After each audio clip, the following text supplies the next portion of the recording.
Hello friends, কেমন আছেন সবাই? আজ আমি আপনাদের সাথে শেয়ার করব কাতলা মাছের পাতুরির রেসিপি। তাহলে চলুন আজকের রেসিপি কাতলা মাছের পাতুরিটি আমি কিভাবে বানিয়েছি সেটাই দেখে নেওয়া যাক। এই পাতুরির জন্য প্রথমেই আমি একটি মশলা পেস্ট তৈরি করে নেব। তার জন্যই আমি এখানে নিয়েছি কালো সর্ষে, সাদা সর্ষে, জিরে, পোস্ত, আদার টুকরো, কাঁচা লঙ্কা আর একটা লেবুর রস চিপে দিয়ে দিলাম। এবার একটু সামান্য জল দিয়ে মশলাটা পেস্ট তৈরি করে নিয়েছি। আর এখানে আমি নিয়েছি কাতলা মাছ। মাছগুলোকে আমি খুব ভালো করে ধুয়ে নিয়েছি। এখানে আমি কাতলা মাছের পেটির পিসগুলো নিয়েছি। মাছগুলো খুব ভালো করে ধুয়ে নেওয়ার পরেই আমি এখানে এবার নুন আর হলুদ মাছগুলোতে মাখিয়ে দেবো।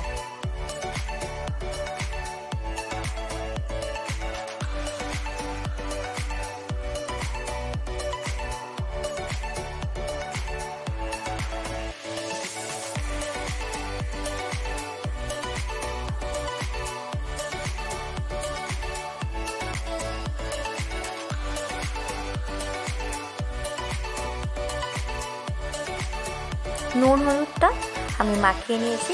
এবারে আমি মাছগুলোর উপরে যে সর্ষে আর পোস্ত পেস্টটা তৈরি করেছিলাম সেটাই দিয়ে দেব। সেটা দিয়ে নিয়ে খুব ভালো করে মাছগুলোর মধ্যে সর্ষে পোস্ত পেস্টটা মাখিয়ে নেব।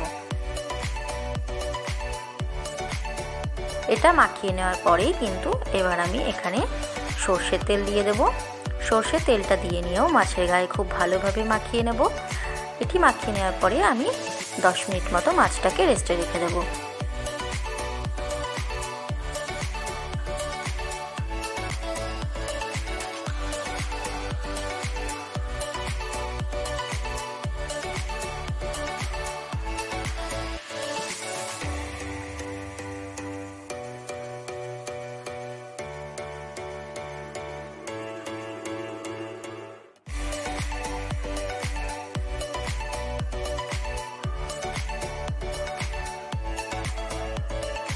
এবার আমি এখানে নিয়েছি কলা পাতার টুকরো।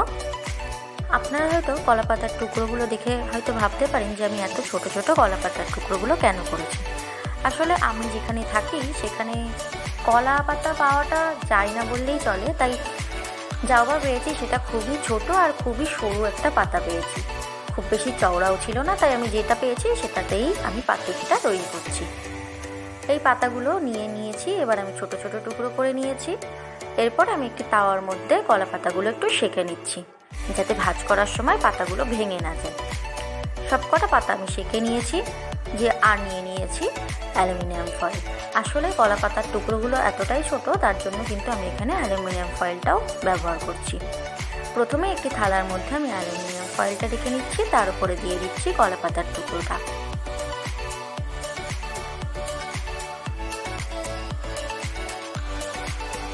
কলা পাতার টুকরোটা দিয়ে নিয়ে আমি যে মাছগুলোতে মশলা মাখিয়ে রেখেছিলাম সেই মাছগুলোই দিয়ে দিচ্ছি। 10 মিনিট পরেই কিন্তু আমি মাছগুলো দিচ্ছি, কারণ এতক্ষণ এটা রেস্টেই ছিল। মাছের টুকরোগুলো দিয়ে নিয়ে তার উপরে আমি দিয়ে দেবো কাঁচা লঙ্কা চিড়ে।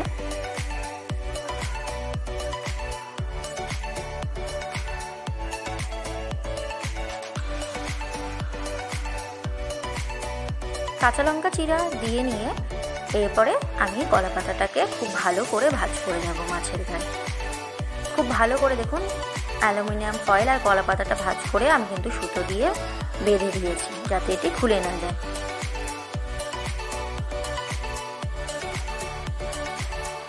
এবারে গ্যাসের মধ্যে একটি তাওয়া বসিয়ে নিয়ে তার মধ্যে দিয়ে দিয়েছি সাদা তেল। তেলটাকে তাওয়ার চারপাশে খুব ভালোভাবে ছড়িয়ে নিয়েছি। তাওয়াটা এবার একটু গরম হয়ে আসলেই গ্যাসের ফ্লেমটা লো টু মিডিয়ামে রেখেই আমি এক এক করে মাছের টুকরোগুলো দিয়ে দেব।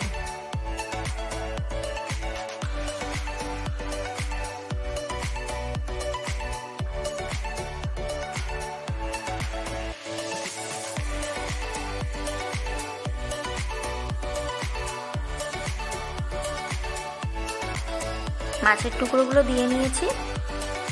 এবারে আমি এটা একটু ঢাকা দিয়ে রাখবো। 2 থেকে 3 মিনিট মতন এটাকে আমি ঢাকা দিয়ে রাখবো।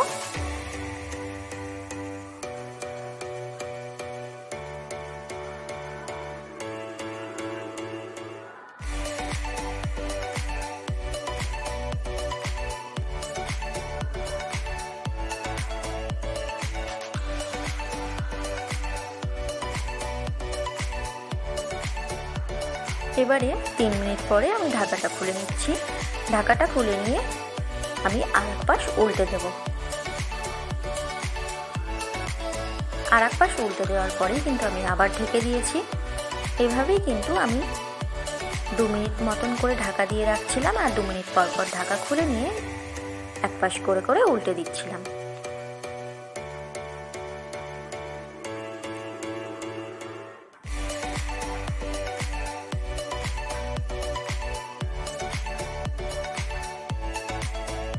এই সময় গ্যাসের ফ্লেমটা একদমই লোতে রেখে দেবেন। এভাবেই মাছটাকে 20 থেকে 25 মিনিট মতন আমি রান্না করে নিয়েছি।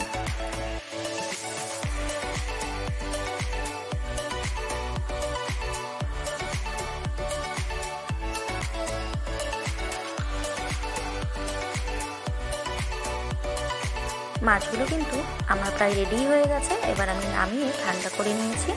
এবারে আমি আপনাদের এই পাতুরিগুলোকে খুলে দেখাচ্ছি।